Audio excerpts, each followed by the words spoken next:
A forgotten lake sat quietly at the edge of town, overgrown and ignored for years. Most people passed by without a second glance, but one person saw more than weeds and muddy water. They saw potential.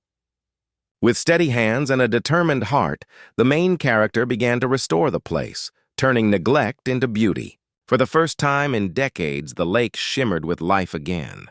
But just as peace seemed certain, an unexpected knock came at the door.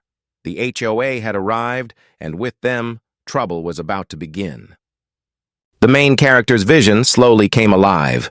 Every day was filled with effort, clearing debris, restoring the shoreline, and planting fresh greenery where weeds once grew.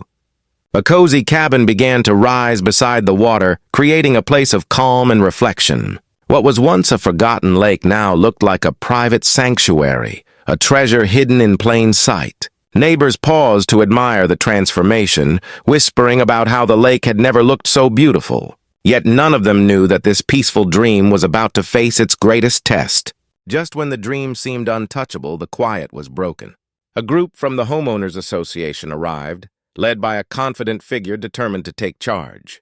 With papers in hand and rules on their lips, they declared that the lake was not private but part of the community. Their voices carried authority, and their presence shifted the calm air into tension.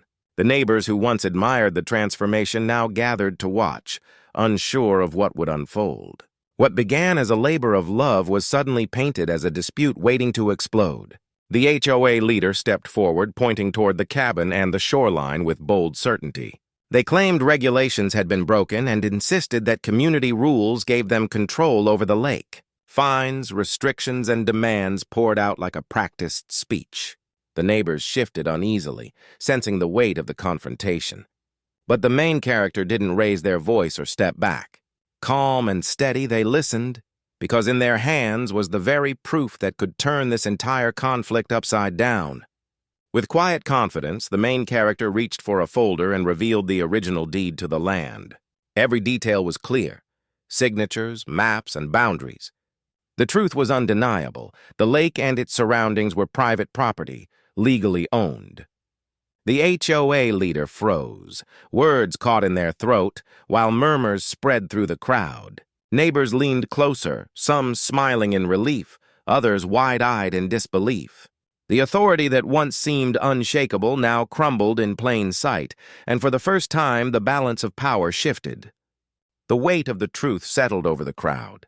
The HOA leader tried to recover, but the neighbors no longer looked convinced. With steady words, the main character explained that the lake was not a community possession, but a private sanctuary restored through patience and effort.